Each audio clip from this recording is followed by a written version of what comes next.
기도하겠습니다. 하나님 아버지, 예수님이 이 땅에 오셔서 우리의 죄를 위하여 죽으시고 부활하고 승천하신 지도 2000년이 넘었습니다. 이제 재림하실 예수님을 바라보고 있는데, 재림하게 될 때에 가장 우리가 주의하고 통과해야 될 것이 대환란인 줄 압니다. 우리 예수 믿는 이런 사람들도 대환란을 통하여 많은 사람들이 순교를 당하고, 또 적그리스도가 이 땅에 출현하여 우상을 만들고 절하지 않는 자는 다 죽일 것이고, 또 음식을 통제하여 먹을 것이 없는 그런 때에 바코드를 받아서 그것을 받는 사람들만 음식을 나눠주는 이런 참 환란의 시기가 올 것인데, 그 바코드를 받는 자는 다 지옥에 던져진다고 하나님이 말씀을 하셨사오니, 아버지, 이런 것들을 우리는 잘 통과하고 우리가 주님 앞에 믿음으로 서서 구원을 받아야 될 것인 줄을 압니다. 하나님 아버지, 이런 종말에 일어날, 대환란 때 일어날 이런 일들을 한 가지 한 가지 잘 머릿속에 기억을 하고, 또 그런 일이 실제로 발생했을 때에 우리가 하나님의 말씀대로 그것을 잘 지킴으로 구원을 받는 자가 될 수 있도록 은혜를 더하여 주시기를 원합니다. 아버지 하나님, 이에 관하여 오늘도 이 대환란에 주님께서 일어날 일을 말씀하신 것을 우리가 살펴보려고 하오니, 우리 주의 성령께서 임하여 주셔서 이것을 잘 깨달아 전달하게 하시고, 우리 성도님들 이것을 잘 기억을 하여 구원을 얻는 양식이 될 수 있도록 은혜를 더하여 주시옵소서. 예수님의 이름으로 기도하옵나이다. 아멘. 오늘은 복음인 새 언약이다 55번째 시간을 갖기로 하겠습니다. 새 언약의 내용 중에 두 번째, 예수님이 하신 말씀 20번째 시간입니다. 예수님이 하신 말씀 중에 8번째, 세상 끝에 일어날 일 3번째 시간을 갖기로 하겠습니다. 전번 시간에 대환란의 이 기간에 일어날 이런 일을 살펴봤는데, 오늘도 이어서 이 대환란 기간에 일어날 일들을 살펴보려고 합니다. 작은 번호로 11번째, 복음이 세계에 전파됨. 여러분, 예수님은 복음이 온 민족이 전파될 때에 끝이 온다, 이렇게 말씀했습니다. 이 전국 복음이 모든 민족에게 증거되기 위하여 온 세상에 전파되리니 그제야 끝이 오리라. 예수님이 오실 때는 복음이 모든 민족에게 전파된다, 이렇게 말씀합니다. 그래서 여러분, 이 복음이 전 세계에 전파돼야 됩니다. 바울도 이방인의 충만한 수가 차게 되면 이스라엘이 구원을 받고 끝이 온다, 그래서 로마서 말씀하고 있어요. 이방인의 충만한 수, 이스라엘 사람 외에 세계 모든 사람들의 수가 다 차게 되면은 이스라엘 사람들이 구원을 받게 되고, 구원을 받으면 끝, 예수님이 재림한다, 이런 말씀입니다. 이사야가 이스라엘에 관하여 외치되, 이스라엘 뭇자선의 수가 비록 바다의 모래와 같을지라도 남은 자만 구원을 얻으리니 주께서 땅 위에서 그 말씀을 이루사 필하시고 끝내시리라 하셨느니라. 사도 바울이 이사야의 예언을 인용을 하면서 이스라엘 백성의 그 남은 자가 구원을 받게 되면 세상은 끝난다, 예수님이 재림한다, 이렇게 사도 바울이 말씀을 하고 있는 겁니다. 그래서 여러분, 복음이 세계에 전파되는 것은 창조 이후에 보면은 여러 선자를 통해서 말씀해요. 여러분, 구약에는 우리가 잘 아는 바거지 이스라엘 사람만 하나님을 믿었는데, 이스라엘 사람들이 하나님의 율법을 통해서 이스라엘 사람들에게 이방 사람들과 교제도 하지 말라 그러는데, 그런데 어떻게 이방 사람들이 하나님을 섬깁니까? 그런데 선지자들은 복음이 이방 나라에도 퍼진다, 이렇게 성경을 보면은 예언을 해놨습니다. 하나님은 아브라함한테 천하 만민이 너의 시로 인하여 복을 얻는다. 이방이 포함되잖아요, 천하 만민. 이방 사람들에게 복음이 전파돼서 구원의 복을 얻는다, 이렇게 언약을 한 게 바로 그거예요. 모세에게도 뭐랍니까? 너의 열방은 주의 백성과 함께 즐거워하라. 신명기 32장 43절. 하나님이 모세한테 명령을 내리게 이방 사람들은 죽이고 뭐 교제도 하지 말고 이랬는데 주의 백성 너희 열방은 주의 백성과 함께 즐거워라 이렇게 말하는 거예요. 그러니까 그 말씀은 뭐냐면은 모세에게 한 말은 그 당시에 아직 예수님 오기 전까지는 너희들이 율법을 잘 지키고 이방 사람과 교제하지 말고 이렇게 율법 안에 거하다가 예수님이 오면 이제 열방을 잘하라 하는 그거예요. 시편 저자들이 글을 뽑으세요. 세계 모든 열방이 주를 섬기게 되고 주의 이름과 영광이 온 세계에 전파된다. 여러분 나 이방인들이 구원 얻는다고 이렇게 얘기를 하잖아요. 구원 얻으려면 복음이 전파돼야 되죠. 그러니까 복음이 전파된다는 말씀이나 이방인이 구원 얻는 거나 똑같은 거죠. 이사야도 뭐랍니까? 해 뜨는 곳이든 지는 곳이든 사람들이 하나님을 알게 된다. 스가랴를 통해서도 많은 나라들이 하나님의 백성이 된다. 하박국을 통해서 여호와를 인정하는 것이 세계에 가득하게 된다. 다 이방인의 구원, 이방인의 복음 전파를 말씀하고 있는 게 바로 이 구약의 예언입니다. 그래서 예수님도 천국 복음이 모든 곳에 전파되면 끝이 된다. 끝이 온다. 이렇게 말하는 거예요.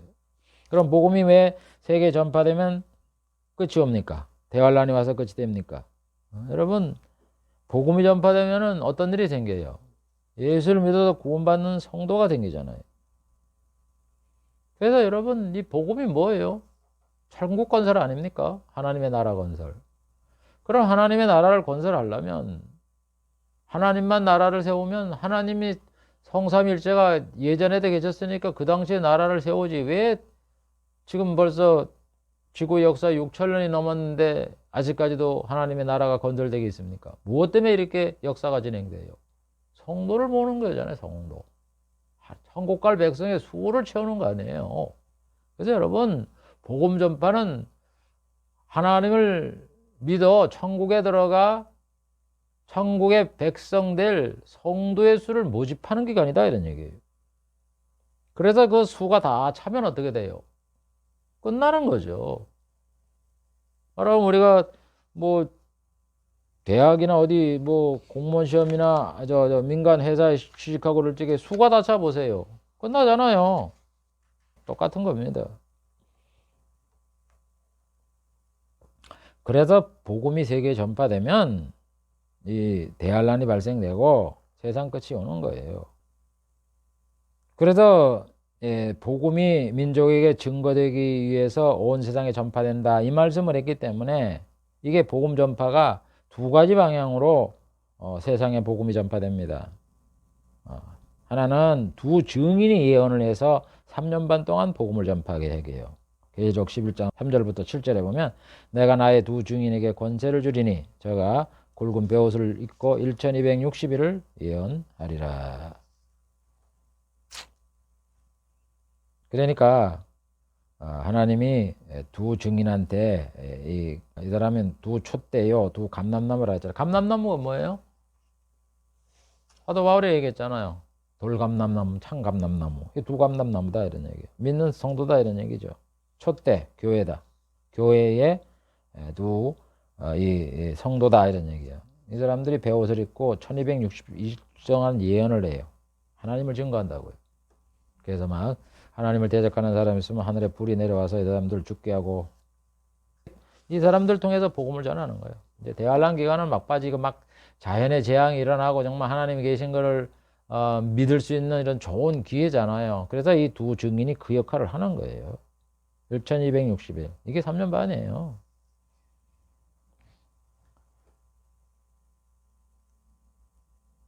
그 다음에는 또 이제 하나님이 직접 재앙을 내려서 여호와를 알게 되는 복음을 전파하는 이런 게 있어요. 과거 여러분 애굽에 재앙을 내림으로 인해서 애굽 사람들이 여호와 하나님을 알게 되잖아요. 뭐 모세가 복음 전파해서 이집트 사람들이 여호와를 알았습니까? 재앙을 내리니까 그걸 통해서 야 정말 하나님이 계신다. 그래서 여호와를 두려워해서 이 백성을 보내는 거 아니에요. 그게 바로 아마겟돈 전쟁이에요.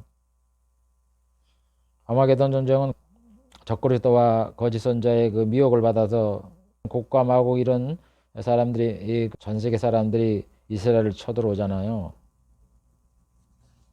근데 처음에는 이제 이 사람들이 공격을 해오니까 이 사람들이 이기죠. 그래서 이스라엘 사람들이 피해를 입고 포로를 잡히고 그래서 이방인이 때가 차기까지 그 정복을 당하지만은 이제 하나님이 개입을 합니다.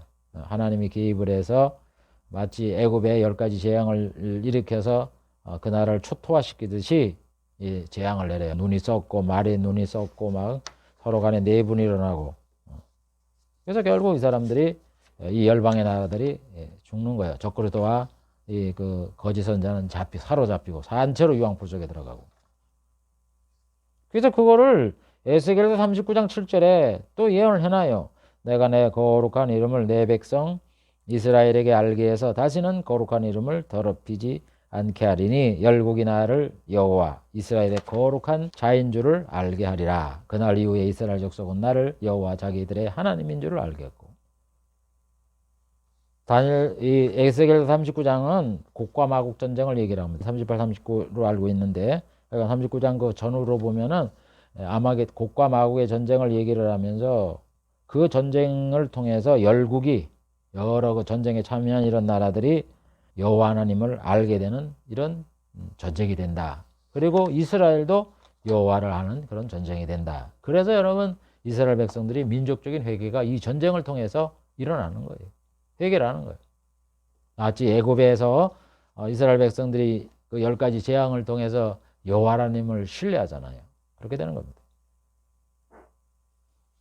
그러니까 전쟁을 통해서 하나님을 알면 예수를 믿잖아요. 그러니까 예수를 믿으니까 이게 복음 전파죠. 그래서 복음이 세계에 전파된다 이렇게 말씀하셨는데 그 복음을 전파하는 방법은 한 가지는 아까 얘기한 두 증인을 통해서 또 그 다음에는 전쟁에 개입을 해서 이렇게 복음이 땅끝까지 전파가 되는 겁니다. 물론 뭐 개개인적으로 복음을 전파하는 사람도 있는지 모르지만 그러나 저는 그거는 불가능하다고 생각해요. 왜냐하면 여기 보면은 적그리스도가 완전히 예수 믿는 사람들 잡아다 나갔다 죽이는 판국에 무슨 전도를 하겠습니까? 물론 이제 담대한 사람은 있겠지만 보편적으로는 이렇게 복음이 전파된다 하는 것을 우리가 알 수가 있는 거죠. 그 다음에 12번째 1월 성신에 큰 징조가 나타난다. 자, 이제 재앙은 이제 끝났어요.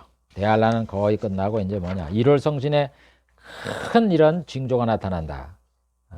마태복음 24장 29절 30절에 보면 예수님이 그날 환란 후에 이 앞에 이제 대환란 후에 해가 어두워지고 달이 빛을 내지 아니하고 별들이 하늘에서 떨어지며 하늘의 권능이 흔들리리라. 이거는 예수님이 오시기 위해서 내리는 징조예요.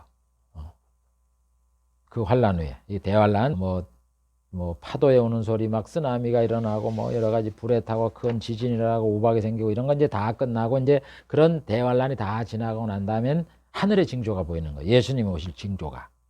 이게 이제 예수님이 재림하기 직전에 생긴다 이런 얘기예요. 깜깜함이 되는 거죠. 달이 빛을 내지 아니하고 해가 어두워지고. 사도 요한도 그래서 대환란 기간 동안 하늘에 별들이 떨어지고 해가 빛을 내지 않는다고 두 차례에 걸쳐서 말하잖아요. 계시록 6장 8장에서. 그런데 이 별빛 달빛이 어두워진다는 얘기는 구약에 보면 많아요. 이사야를 통해서 하늘의 별들과 별떨기가 빛을 내지 아니하며 해가 더도 어두우며 달이 그 빛을 비치지 않을 것이다. 에레미야를 통해서도 땅이 황폐하며 하늘이 캄캄하게 된다. 요엘을 통해서도 여호와의 크고 두려운 날이 이르기 전에 해가 어두워지고 달이 핏빛까지 변한다. 예수님이 재림하기 전에 해가 어두워지고 달이 핏빛까지 변한다. 아모스를 통해서 여호와의 날은 어두우며 빛이 아니라 스가랴를 통해서 그날은 빛이 없겠고 광명한 자들이 떠날 것이고 낮도 아니요 밤도 아니라. 이런 아주 해가 있는지만 깜깜한 뭐 완전한 밤도 아니고 완전한 낮도 아니고 이런 날이 올 것이다라고 얘기를 했는데 이게 바로 예수님이 재림하기 전에 하늘의 징조인 거예요. 1월 성신에. 그래서 1월 성신에 큰 징조가 나타난다는 거예요. 예수님 오는 징조죠. 다음 13번째 재림과 부활과 휴가. 자, 이렇게 하늘의 징조가 보이면 어떻게 됩니까? 주님이 구름을 타고 능력과 영광을 가지고 재림한다. 마태복음 24장 29절. 그날 환란 후에 해가 어두워지며 달이 빛을 내지 않으며 별들이 하늘에서 떨어지며 하늘의 권능들이 흔들리라. 그리고 뭐라 그래요? 이어서 그때 인자의 징조가 하늘에 보이겠고 그때 땅의 모든 족속들이 통곡하며 그들이 인자가 구름을 타고 능력과 큰 영광으로 오는 것을 보리라. 그러니까 여러분 대환란 기간이 끝나면은 하늘의 징조가 보여서 예수님 오신다 이런 얘기. 그러니까 대환란이 있는 거예요. 제발 있는 걸 좀 믿으세요. 없다 그러지 마세요, 제발. 제가 예수님의 말씀이 교리적으로 이래 보면은 지금 와도 제일 안타까운 게 이 대환란을 부인하는 거예요. 아니, 성경이 이렇게 환란 후에, 그건 대환란을 얘기하잖아요. 하늘의 징조가 보이고 예수님이 재림한다. 그래도 분명히 환란이 있다고 얘기를 하고 그랬는데도 왜 그걸 그렇게 안 믿는지. 어떡하려고 그래요? 여러분, 이걸 안 믿는 사람들은. 참 나는 그게 참 안타까워요. 아무리 봐도 저는 지옥 갈 것 같지? 그동안에 여러분들이 열심히 봉사하고 충성하고 헌신한 게 뭔 의미가 있습니까? 그 열처녀의 그 다섯 처녀가 똑같잖아요. 주님 오시기 전까지 그냥 기름 준비하고 그냥 누구보다도 기다리고 옷도 잘 이렇게 하고 기름 준비하고 다 준비하다가 예수님 오실 때 너무 늦게 와갖고 그때 기름이 떨어진 거야. 그러니까 어떡해요? 꽂달라니까 안 꽂아요. 그래서 기름 자러 간 거예요. 그건 누가 보더라도 정상 참작이 돼야 되죠. 그래 왔어요. 그랬더니 아이고 그동안에 예수님 오신 거야. 문은 벌써 닫혀 있어. 그래서 문을 이래 해보니까 닫아놓은 거야. 보통 대문은 문을 안 닫고 그 사람 올 때까지 열어둘 거 아니에요. 아유 곧 올 거니까 나보더라. 근데 문을 딱 잠궈 놓은 거야. 그래서 문 좀 열어주세요. 그러니까 뭐라 그래요? 난 너가 알지 못한다. 여러분, 이게 얼마나 그 사람의 그 영혼의 천국과 지옥을 가는 그런 아주 절박한 그런 시점이 되는지 한번 생각을 해 보셨어요? 그런데도 그런 걸 안 믿는 사람이 있다 그래서 제가 기분 좋게 그냥 웃으면서 이 강해를 하고 그러겠습니까? 한 영혼이 천국과 지옥을 갈라치게 하는 갈림점이 있는 거예요. 여러분, 목사님들이 왜 기도를 하고 주를 위해서 희생을 하고 봉사를 하고 그럽니까? 이 세상 다 포기하고 한 영혼 천국 가게 하는 거 아니에요. 그런데 이렇게 대환란이 있고 성경에 있는 걸 가르치는데도 그걸 안 믿는데 목사님들이 마음에 그 아무런 변화도 없어요? 그게 정말 영혼을 사랑하는 마음입니까? 영혼을 사랑해서 그렇게 아무 마음이 안 생겨요? 제가 그래서 이 강해를 할 때 이런 걸 하면 너무나 분이 생겨요. 그걸 없다 그래도. 없다고 그냥 자기만 지옥 가면 괜찮은데 그걸 가르쳐서 그걸 듣는 사람의 영혼을 죽이는 그런 일을 할 때마다 마음이 아파요. 저도 모르게 감정이 북돋아 나뉘는 거고 큰 소리가 나오고 그래요. 그래서 설교를 듣는 일 가까운 제 친척들이 보고서 왜 그렇게 마음을 진정하고 하지 그렇게 설교를 하냐고 그렇게 얘기를 해요. 그게 마음대로 됩니까? 정말 영혼을 사랑해요?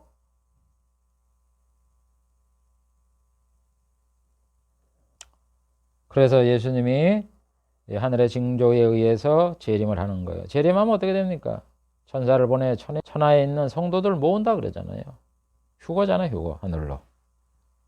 그러면서 죽은 자가 살아난다. 사도 바울이 얘기한 것 똑같아요. 천사장의 소리와 예수님이 재림을 할 때는 죽은 자가 살아나고 살아있는 자도 변화돼서 천사가 의해서 하늘에 올라서 공중에서 주님을 영접한다. 이렇게 얘기하잖아요.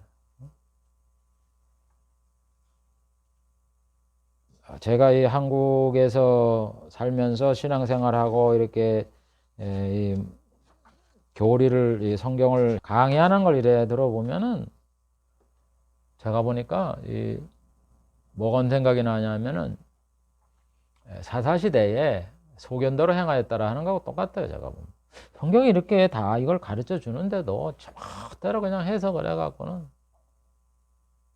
여러분 휴거도 여기 한 번에 있는 거지 또 언제 또 휴거가 일어납니까? 휴거 이때 한 번 일어나는 거예요. 뭐 중간에 또 휴거되고 뭐 환란 전에 휴거되고 뭐 환란 후에 휴거되고 뭐 몇 번 되고 뭐 죽었다 살았다. 아이고 복잡하게 세대주의자들 그런 거 제가 왜 그런 사람들 얘기하는 줄 아세요? 우리 예수 믿는 사람들은 그런데 미혹돼가지 말라 이런 얘기예요. 그거 거짓말이에요. 그거 다 말이 안 되는 소리예요. 뭔 휴거가 몇 번을 일어납니까? 성경에 어디 몇 번 일어난다고 나와요? 한 번 딱 이때는 얘기한다고 그러는 거지. 그걸 갖다가 바울이 얘기한 거를 예수님 말씀하고 예수님 말씀한 걸 바울이 얘기하고 그러는 거지. 똑같은 거예요. 아, 예수님이 재림할 때 사람들 모은다 그러잖아요. 그래서 예수님이 재림을 하고 사람들이 살아나는 거는 뭐 구약에 있잖아요. 스가랴를 통해서 예수님이 재림한다. 다니엘을 통해서 죽은 자가 살아나 영생을 얻을 자가 있을 것이다. 이렇게 얘기한 대로 주님은 환란 후에 1월 성신에 큰 징조가 있고 예수님이 재림을 해서 죽은 자가 살아나고 우리가 휴거가 되는 겁니다. 그 다음 14번째 심판. 이거는 우리가 전에도 말씀을 했듯이 이제 예수님이 보좌에 앉아서 심판을 해요.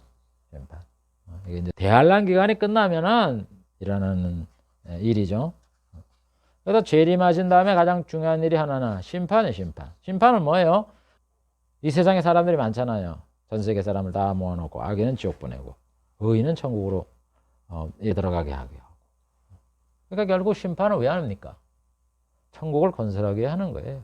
악인을 제거하고 의인을 천국에 들어가게 하는 게 심판이에요. 그러니까 심판은 딴 게 아닙니다. 천국 들어가게 하는 거. 세상을 정리해서 천국 들어가게 하는 거. 그게 심판이에요. 그래서 여러분, 예수님이 이 땅에 왜 재림하느냐? 심판해서 천국 만들기 위해 하는 거예요. 그래서 심판이 다 끝나면 남는 건 천국이에요. 천국. 천국 건설이 하나님이 우리에게 약속한 거고, 천국을 건설해서 우리가 예수 믿는 사람이 천국에서 영생복락을 누리는 거예요. 그게 이제 최종적으로 남는 거다 이런 얘기예요. 그래서 예수님이 초림을 할 때는 복음을 전하고 언약을 세우고 죽으시는 거고, 재림하신 다음에 천국 건설하는 거예요. 천국을 건설해서 다스려야 될 거 아니에요. 나라니까 왕이 있어야 될 거 아니에요. 정부가 다스린다고 언제 얘기를 했습니까? 황자에게 맡겼다. 심판하는 권세를 줬다. 심판하는 자가 다스리는 겁니다. 왕이 된다는 소리하고 똑같아요. 그래서 예수님은 사람이 무슨 무익한 말을 하든지 심판날에 이에 대해서 심문을 받는다. 심판이 있다고 말하잖아요. 그래서 아버지께서 아무도 심판하지 않고 심판을 다 아들에게 맡기셨다. 재림을 하신 후 영광의 보좌에 앉아 만국의 사람들을 심판하신다. 오른쪽과 왼쪽으로 나눈다. 심판을 해서 그 의인의 범위에 들어가는 사람을 천국에 들어가서 예수님이 다스린다고. 우리 영광의 보좌에 앉아. 그 영광의 보좌가 판사의 그 보좌도 되지만 왕의 통치의 그 보좌도 된다고요.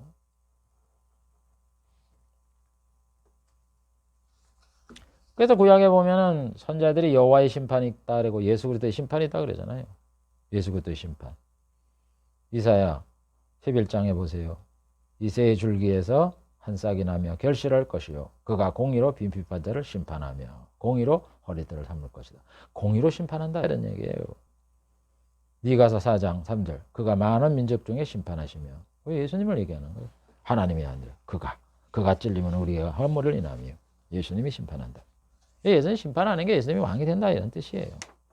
그 다음에 이어지는 것이 15번째 예수님의 통치예요. 그래서 예수님의 가장 재림하는 궁극적인 목적은 천국 건설에서 다스리는 거다. 이게 제일 남는 거예요. 심판은 과정이고 부활도 과정이고 휴거도 과정이고 남는 거는 천국 건설에서 거기서 우리가 영생복락을 누리는 게 최종 목적지다 이런 얘기예요. 그래서 예수님께서는 자신의 나라가 있다. 자신은 왕이다. 재림할 때 왕권을 가지고 오신다. 재림하셔서 영광의 보좌에 앉는다. 이렇게 말씀한 거예요. 그래서 하나님 인간에게 구원을 해주신다 하는 거는 천국에서 영생복락을 주신다 하는 그런 얘기고, 영생복락을 주시기 위해서는 천국이니까 하나님이 다스릴 거 아니에요. 다스릴 때에 예수님의 다스림이 먼저 있고 그 다음에 성부의 다스림이 있다 하는 걸 우리에게 약속한 거예요. 그래서 구약에 보면 하나님의 통치, 예수님의 통치, 하나님의 심판, 예수님의 심판, 하나님의 이말이니, 그 다음에 예수님의 재림, 그게 두 개가 다 나오잖아요. 그래서 또 사람들이 헷갈릴까 봐 사도 요한을 통해서 계시록에 1000년 동안 예수 그리스도가 왕노릇한다. 이렇게 그리스도와 더불어 왕노릇한다. 이렇게 말을 하는 거고, 그 다음에 또 사도 바울을 통해서 고린도서 15장에 원수 마귀를 말이죠. 발 아래 둘 때까지 푸득불 예수님께서 왕이 되고 그 다음에 원수를 다 멸한 다음에 나라를 하나님 아버지 앞에 바쳐서 성부가 다스리는 그런 만유의 주가 되는 그런 나라가 온다. 그래서 또 사도 요한에게 계시록 20장에 보면은 원수 마귀는 음부와 사망을 다 유황불 속에 집어넣잖아요. 원수를 다 멸한 다음에 이 세상을 없애고 신천신제가 되어서 우리 성부가 우리와 함께 거하시면서 우리에게 눈물을 없애게 하고 사망과 곡하는 거 이런 걸 다 없애면서 첫 저주가 없어진다 그러잖아요. 여러분 신천신제가 생길 때 첫 저주가 없어진다 그랬지 어디 천년왕국이 생길 때 첫 저주가 없어진다 그랬어요. 그래서 천년왕국에는 지금보다 나은 복락의 시대예요. 그러나 완전한 복락의 세대는 신천신제가 생길 때 생기는 거예요. 그거를 우리 성부가 다스려서 이 통치하는 이거를 주기 위해서 예수님이 천년 동안 왕이 되는 거예요. 그걸 넘어서 성부가 다스리는 신천신주로 가는 천국을 만드는 거예요. 이 과정이 있는 거예요. 또 그래서 하나님은 예수님께서 다스리는 이 천년의 기간을 천국의 기간으로 인정을 하는 거고 예수님이 보좌에 앉는 천년의 기간을 이 신천신주에도 이어지는 거예요. 정통성이라 그러잖아요. 정통성. 응? 대한민국의 정통성 그러면 앞에 있는 이 정부들 왕들 다 이렇게 인정을 하잖아요. 이거는 정통 있는 그런 정부다. 정권이다. 똑같은 거단 말입니다. 그래서 이 예수님의 통치는 성부의 통치에 앞선 이런 복락의 시대지만은 이 통치가 궁극적인 통치는 아니고 성부에게 가기 위한 통치지만 하나님이 열심히 이를 이루시리라 하고 말씀한 것처럼 또 그 위를 영원히 경고케 하리라. 하나님이 경고케 한다 이런 얘기. 인정을 해주는 그런 나라다 하는 것을 우리가 잘 기억을 해야 될 거예요. 그래서 여러분 이 예수님의 통치는 예수님이 인간으로 태어나서 죽으시고 고난을 받고 이거 하나님이 보상으로 주는 거예요. 그래서 요한복음 5장 27절에 뭐라 그랬어요? 인자됨을 인하여 심판하는 권세를 주었다. 인자됨을 인하여. 사람이 되는 이 수고로 보상으로 내가 심판할 권세를 준다 이런 얘기예요. 아까 뭐 얘기했잖아요. 심판하면은 왕이 되는 거예요. 또 뭐라 그래요? 요한복음 17장 2절. 아버지께서 아들에게 주신 모든 자에게 영생을 주게 하시려고 만물을 다스리는 권세를 아들에게 주었다. 영생을 최종적으로는 성부가 주는데 영생을 주시려고 아들에게 먼저 다스림을 먼저 하고 나머지는 영원히 가게 한다 이런 얘기. 여러분 예수님의 통치는 천년이잖아요. 그러니까 영생을 모든 자에게 영생을 주는 건 아니잖아요. 천년을 사는 게 영생이에요. 영생은 아니잖아요. 영생을 주게 하시려고. 그 다음에 그 성자가 다스리는 그 통치에 이어서 성부가 다스려서 영원히 주는 거니까 계속 가는 거예요. 천년 지나다 계속 가는 거예요. 그러니까 영생을 누리는 거죠. 영생에 포함된다 이런 얘기예요. 그래서 예수님께서는 12사도들에게 12지파를 다스리는 권세를 준다 그러잖아요. 아니 예수님이 천국을 다스리니까 12사도들에게 권세를 주지 왕도 아는 분이 성부가 왕이고 자기는 예수님은 왕도 아닌데 12사도들에게 야 너 이 다스리 이러면 성부 하나님은 뭐가 되겠어요? 그건 콩가루 집안이지.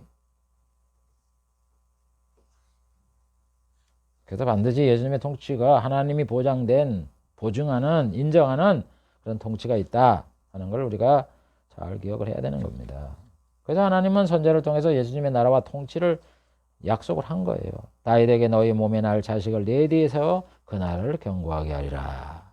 그 나라 천국을 우리 하나님이 견고하게 하는 거예요. 예수님이 세우는 나라를. 그 다음에 그 나라 위를 영원히 견고하게 하리라. 그 예수님이 그 위에 앉아서 천년 다스리는 것 그걸 내가 인정을 해서 그 다음에 내가 신천지에 앉는 것 그거 합해서 또 예수님도 신천지제 보좌에 앉으니까 다 합해서 영원히 견고하는 거로 인정을 해준다고요. 솔로몬을 통해서도 뱀풀에 내리는 비같이 땅을 적시는 소낙비같이 이 말이니 재림을 얘기하잖아요. 저가 바다에서 바다까지 강에서 땅끝까지 다스린다. 이 바다 강에서 땅끝까지가 지구거든요. 뭐 시바를 다스리며 그랬으니까 광야에 관한 자는 저희 앞에 굽히며 통치자니까 굽히지 왜 굽히겠습니까? 에스겔을 통해서 나 여호와는 그들의 하나님이 되고 내 종 다윗은 그들 중에 왕이 되리라. 여보세요. 천년왕국이 되면은 우리가 성부와 같이 살진 않아요. 그러나 우리의 마음속에는 우리가 하나님을 믿을 때 물론 예수님도 믿지만은 예수님도 믿고 하나님도 믿잖아요. 성부도 믿잖아요. 그러니까 천년의 왕국 동안은 우리 마음속에는 성부 하나님을 믿죠. 그러면서도 예수님도 믿지만은 구주인 거를 믿잖아요. 그래서 우리의 마음속에는 영원히 또 성부 하나님을 믿고 그 다음에 다윗은 왕이 된다. 예수님은 다스리는 그러니까 천년왕국에 가면은 하나님은 볼 수가 없죠. 그렇지만 성자가 왕으로 우리를 다스리는 거예요. 그걸 얘기하는 거예요. 여기에 나 여호와는 그들의 하나님이 되고 여전히 그 성부는 못 보지만은 신천지에다가도 보게 되지만은 영원히 우리의 하나님으로 섬기면서 우리의 눈에 보이는 하나님 성자를 왕으로 우리가 섬기며 사는 그거를 천년왕국이라 그런다고요. 여호와의 말이니라. 그러니까 삼위일체가 그게 우리 힘으로 해석하기에 복잡해서 그러는 거지 그걸 얘기하는 거예요. 그래서 이사야가 뭐라 해요? 예수님의 통치를 말하잖아요. 한아기가 우리에게 낳고 이 어깨에는 정사를 메었고 왕이다 이런 얘기죠. 정사. 전능하신 하나님. 왜 하나님이에요?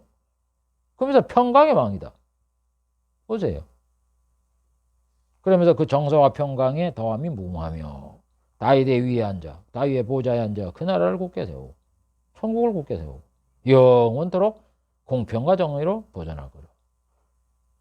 예수님이 천년 다스리고 또 성부의 보좌 옆에 앉아서 영원토록 가는 거예요. 신천신지에도 명의상으로는 성부가 만유해 주지만 성자도 같이 보좌에 앉아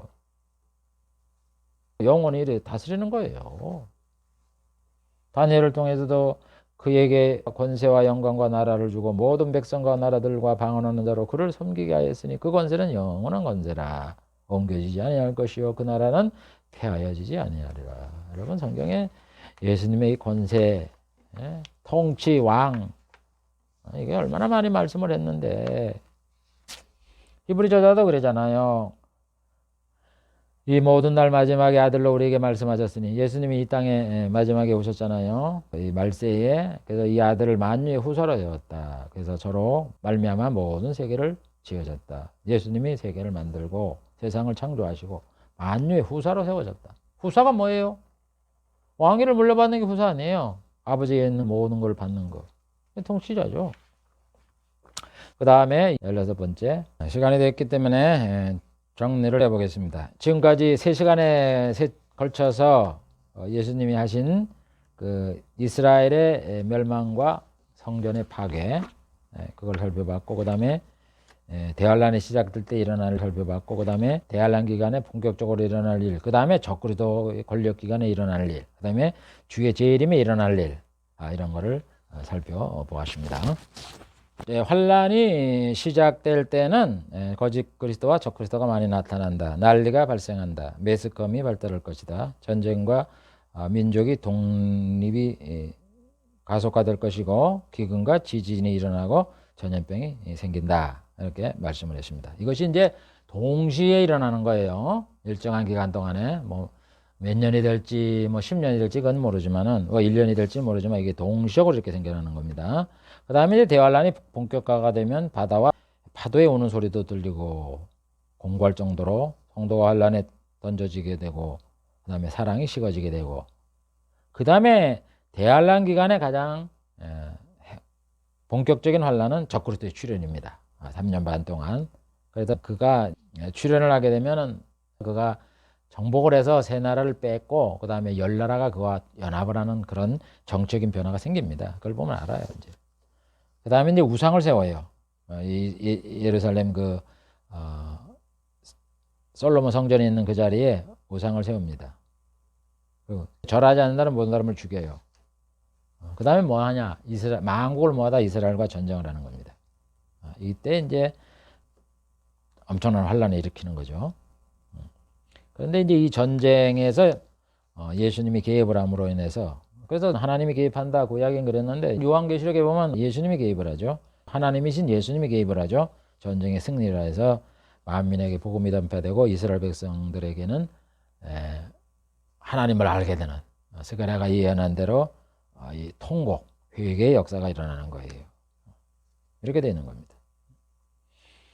그래서 이 대환란이라는 거는 이스라엘과 모든 그 만국이 당하는 이런 대환란인 거예요. 그러니까 여러분 구약에 보면은 이스라엘 백성에게 하는 말이 있고 또 모든 세계에 대해서 하는 말이 있고 있거든요.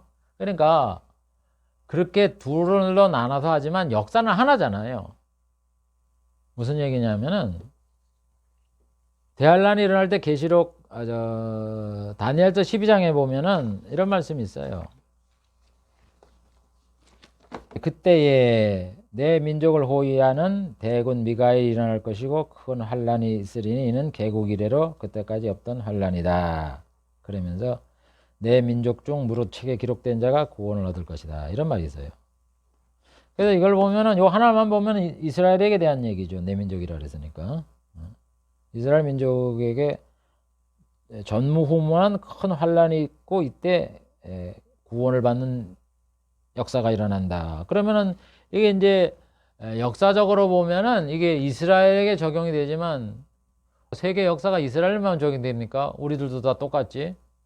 지금 2022년 그러면 뭐 이스라엘만 역사가 있습니까? 똑같은 시대에 살고 있으니까 이스라엘 역사, 한국 역사, 뭐 세계 역사가 다 포함해서 그때 이런 일이 일어났다 이러듯이 이스라엘만 큰 환란이 일어나는 게 아니다 이런 얘기. 세계 역사니까 이건 이스라엘 지역 사람들에게만 주는 얘기고 여기도 환란의 달은 뭐예요? 세계에 일어날 전 세계에 일어날 대환란을 얘기하는 거죠. 똑같은 거다 이런 얘기예요. 말하는 대상이 이스라엘이니까 이스라엘 사람한테 이렇게 말하는 것뿐이지. 그래 보세요. 여기 책에 기록된 데가 구원을 얻을 것이다. 여러분 대환란 기간 동안에 이스라엘 민족이 회개를 하잖아요. 우리도 마찬가지예요. 그때 많은 사람들이 구원을 얻어요. 그지 뭐 이스라엘 사람만 구원 얻고 뭐 대환란 기간 동안에 이방인들은 구원을 안 얻습니까? 똑같은 얘기죠. 그런 거다 하는 거를 우리가 잘 기억을 해야 될 겁니다. 그래서 이 대환란이라는 건 뭐냐? 목적이 악인을 멸하는 거예요. 그래서 많은 악인이 죽는 거예요. 그 다음에 아까도 얘기했지 믿는 사람들을 연단하는 시험을 하는 기간이에요. 그러니까 순교자가 많이 생기는 거죠. 네가 그래도 나를 믿느냐. 그래서 순교를 가고 왔어요. 뭐 그런 환경이 됐다 그러면 뭐 어쩔 수 없잖아요. 뭐 각오를 해야죠. 뭐. 그 다음엔 뭐냐? 지구가 변화되는 거예요. 지진과 지각 변동을 통해서 높은 산이 낮아지는 거예요. 산악이 뭐야? 높은 산을 말하는 거거든요. 산이 빼쭉해갖고는 막 그냥 바위산으로 됐고 날카롭잖아요. 뭐 K2봉인가? 그건 엄청나게 날카롭다 그러잖아요. 그런 게 다 없어지는 거예요. 여기 섬이 없어지고. 그래서 이 악인을 멸망하는 기간이 대환란인데 하나님은 구약에 세상에 악이 가득 차면 뭘로 벌을 준다 그랬냐 하면은 에스겔 14장 21절에 보면 주 여호와께서 내가 4가지 중한 벌 이스라엘이 죄를 지었을 때 4가지로 벌을 주겠다 이렇게 했어요. 칼, 기근, 사나운 짐승, 온역이다. 칼. 그래서 여기 전쟁을 얘기하는 거예요. 하나님은 똑같아요. 칼, 전쟁, 민족이 나라가 나라를 대적하여 일어나는 전쟁이 일어나는 거예요. 칼, 기근이 생긴다 그랬죠. 사나운 짐승, 여러분 들짐승 이런 또 집에 있는 가축이라 할지라도 이게 먹을 게 없으면 사나운 짐승이 되어버리는 거예요. 온역이 많이 나겠다. 4가지를 통해서 하나님이 이런 재앙을 통해서 악인을 멸망하듯이 이 대환란 기간 동안은 이게 발생되는 거예요. 그러면서 대환란의 하이라이트는 뭐라는 거예요? 적그리스도가 이 통치하는 3년 반이다 하는 걸 말하면서 이 적그리스도가 나타나서 무슨 일을 하느냐? 거룩한 곳에 우상을 세울 것이다. 그리고 모든 세계 민족을 미혹을 해서 이 아마겟돈 전쟁을 일으켜 이스라엘을 침입하게 될 것이다 하는 거를 예수님이 말씀하셨는데 이거는 뭐 구약시대에 다 선지자를 통해 하는 말씀이죠. 이거를 예수님이 자세히 말씀했고 더 구체적인 거는 사도 요한이 계시록에 기록을 한 겁니다. 그래서 대환란이 일어나는 건 뭐 때문에 그래요? 예수님이 오시기 전에 사전 작업을 한 거죠. 그래서 이 대환란 한란 후에 이제 하늘에 별이 떨어지고 햇빛과 달빛이 달이 빛을 내지 않고 이러는 가운데 예수님이 재림하잖아요. 그래서 재림하셔서 보좌에 앉아 심판하고 천국을 만들어서 다스린다. 7년 동안 다스린다. 그래서 이제 하나님의 이 구원이 성취가 되는 거죠. 그래서 이제 천년을 다스리고 난 다음에는 이제 모든 이제 원수 마귀, 사망과 음부와 그다음에 마귀를 유황불속에 집어넣고 그러면 이제 이 지구도 없어지고 신천신지가 만들어져서 성부가 다스리는 이제 온전한 이제 완전한 천국 이것이 건설돼서 우리 믿는 성도들은 천국의 백성이 되면서 하나님의 자녀가 되어서 영원토록 행복한 영생복락이 우리에게 지속되게 되는 겁니다. 그게 인간 구원의 완성이에요. 할렐루야. 주 예수여 어서 오시옵소서. 그래서 이렇게 말하는 거예요. 그리고 왕이 되어 우리를 다스려 주옵소서. 여러분 구원은 하나님의 나라 천국이 건설돼서 하나님이 다스리는 거예요. 이 나라를 바라보면서 우리가 신앙에 승리하는 그런 성도가 되시기를 주의 이름으로 축복을 드립니다. 기도합니다. 하나님 아버지, 대환란이 일어나는 것은 하나님의 악인을 제거하고 이 땅에 천국을 세우기 위해서 또 믿는 자를 시험하기 위해서 벌어진다는 걸 잘 알고 이 대환란이 잘 지나고 나면 예수님이 오셔서 이제 천국이 건설되고 또 신천신지로 이루어지는 이런 영생복락의 천국이 온전히 건설된다는 것을 잘 알고 우리가 이 천국에 들어가 영생복락을 누릴 때까지 우리는 우리의 믿음의 끈을 놓지 아니하고 동여매고 깨어있는 그런 성도가 될 수 있도록 은혜를 더하여 주옵소서. 예수님의 이름으로 기도하옵나이다. 아멘.